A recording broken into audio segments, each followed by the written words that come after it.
It's Kina with Team K Squared of Keller Williams, and I'm with Real Talk about real estate. And today I have Jackie O'Connor from the Boston metro area. Thank you so much, Jackie, for being with us today. So tell me about Boston.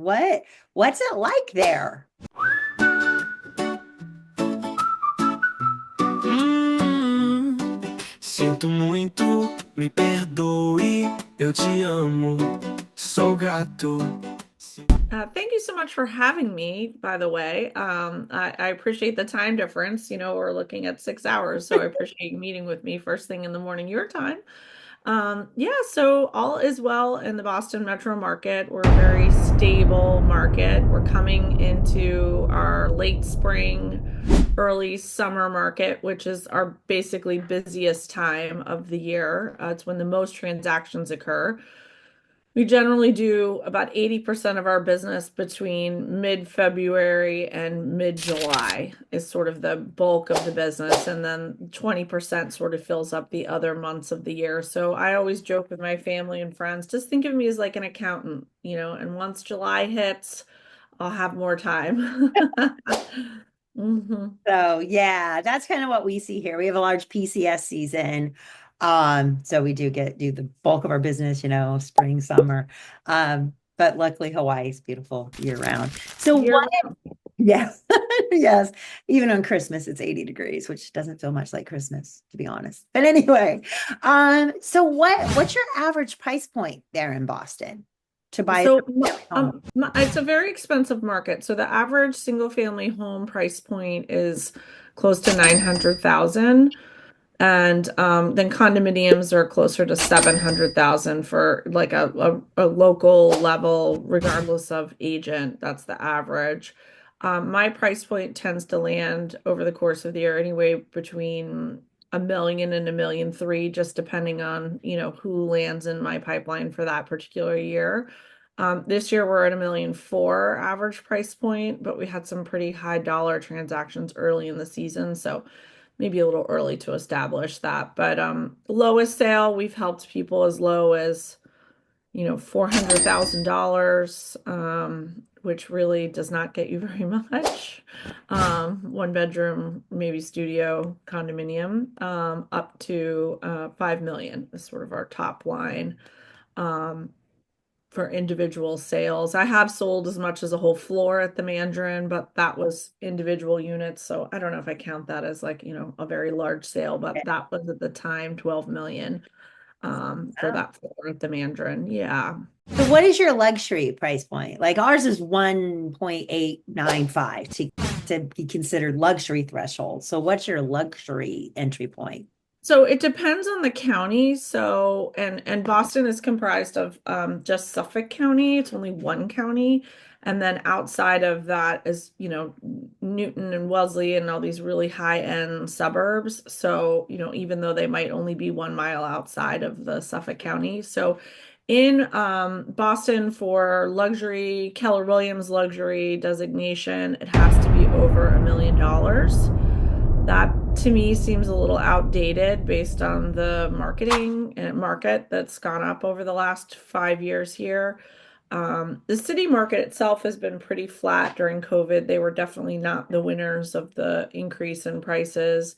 That was the suburban areas that were just, 1 mile outside of Boston are up about 70% Oh, in the wow. last 4 years. Yeah, we've had significant price run-ups. Wow. So Yeah. what are people moving to Boston for? What brings them to the Boston area?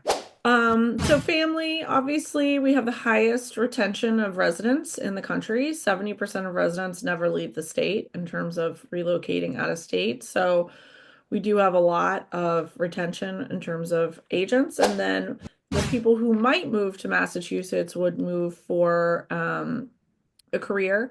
We are a very diverse labor force here. So our city is driven by tourism, education, research, hospitals, and finance, and like biotech. So we have like six different branches of I think things that would attract people to the area. So they move for medical school, They come for 8 or 10 years. They'll do myomacial surgery and then, dental school and then medical school and then surgery residency. And all of a sudden, 12 years of their life has passed by and they know they're going to do that. So they buy with us. And then you have people who move here for research jobs, postdoctorate jobs, finance, really just I mean, any myriad of reasons why you might move to an area. We do not have a lot of military. That is not our thing here.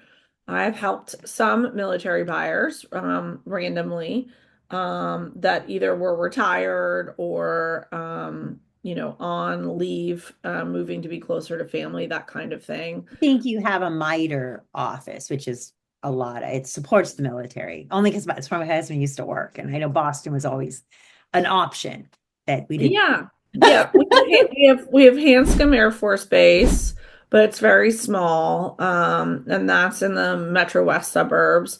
And then we have some type of military base in Woods Hole down on the Cape. And then there's just in general like recruiting and local types of places. So yeah, so not a huge military presence. I think it's more retired people, but Yeah. randomly I've helped VA buyers. Yeah. Quite a few of them, That obviously. benefit. Yeah. Mhm. Absolutely, absolutely. So we're very committed to helping them Yeah. as well. So what kind of fun things are there to do in Boston? Well, we're close to the ocean. We're a coastal city, so we've got hundreds of miles of coast. We have mountains just slightly west. Within an hour, you can be in a beautiful mountain range, the Berkshires. And then north, we also have mountains, much higher mountains for skiing. Vermont, you can be in Vermont in an hour. You can be in Maine in a little more than an hour. You can be in New Hampshire in 40 minutes. So you literally can explore all of New England within a little over an hour's driving distance. Wow. Yeah. So And you Rhode get Island, all of that course. fall foliage and changing of Yes. leaves. The leaf We peeping don't. people come. Yes, because that, you forget when you're not here. You're like, oh, right. It's always the same color in Hawaii. It's all the same Palm color in trees don't change color. So, Arizona. Right, exactly. So, yeah, so that's one of the great things. People do come heavily. Our hotels are booked at 100% capacity in the Boston metro area in the fall. It's our most expensive hotel season. We already generally have about 83% of occupancy at the hotels at any given time of year. But the fall is fully committed way in advance. wow, just to see the leaves change. That's, yeah.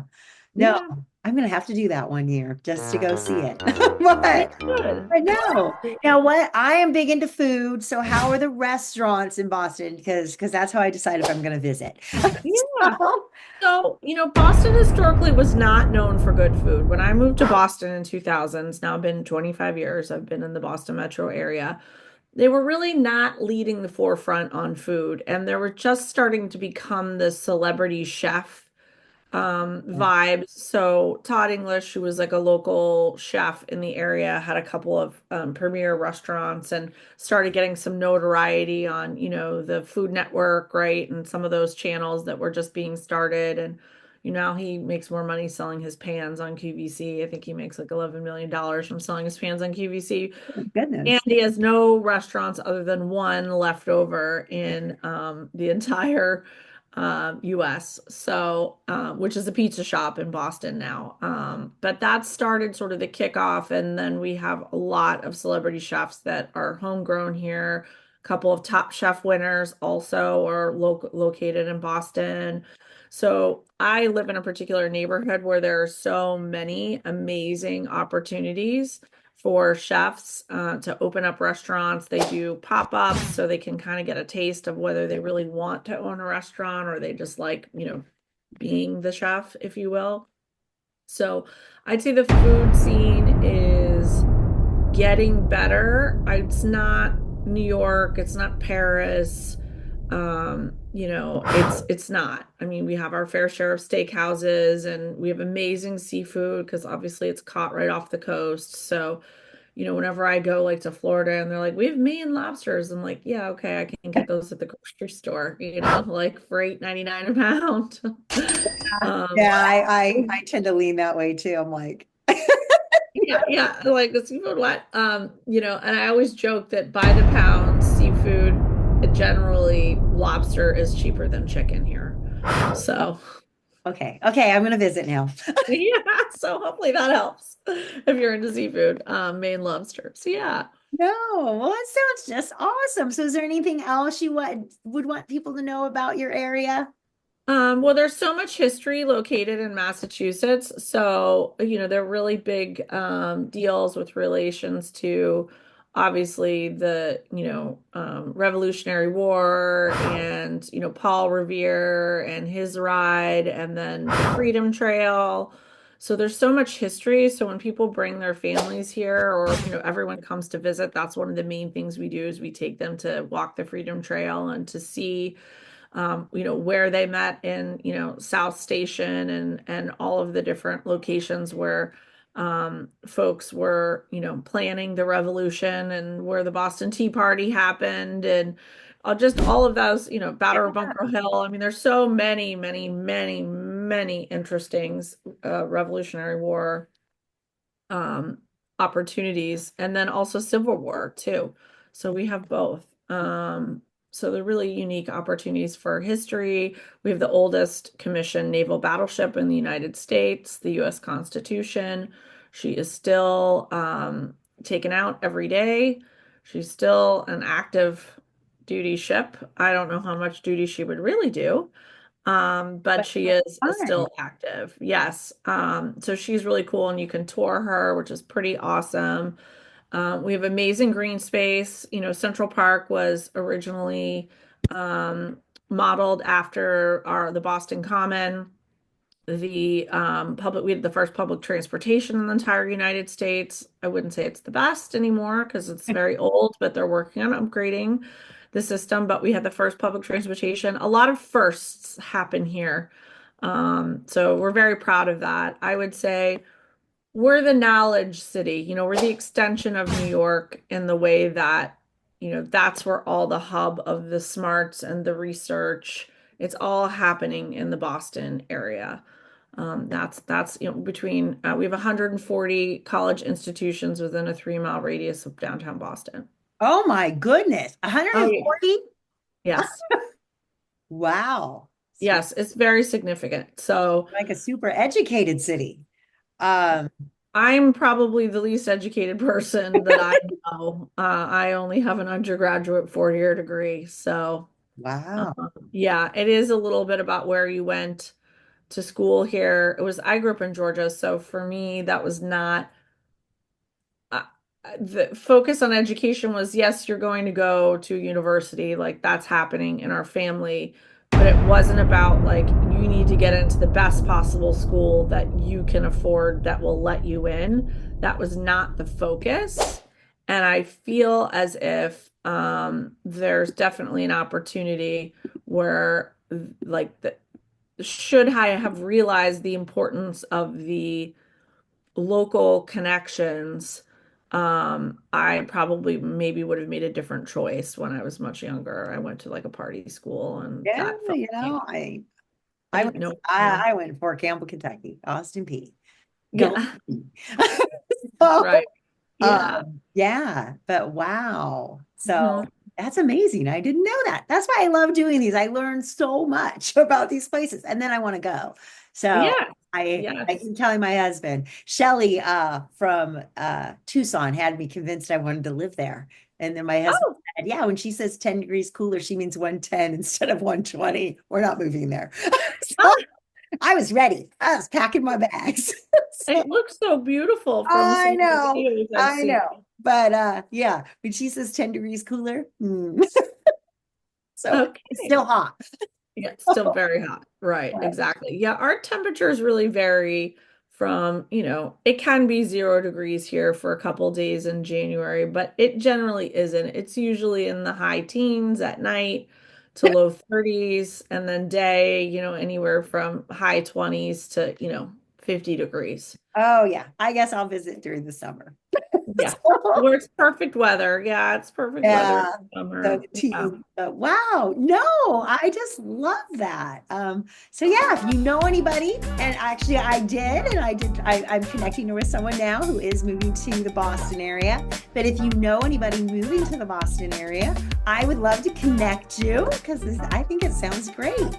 So this has been Kina Nicely, Team K Squared of Keller Williams with Real Talk about Real Estate. Thank you so much, Jackie. I love learning about Boston. My pleasure. It's great meeting you in person. Yeah.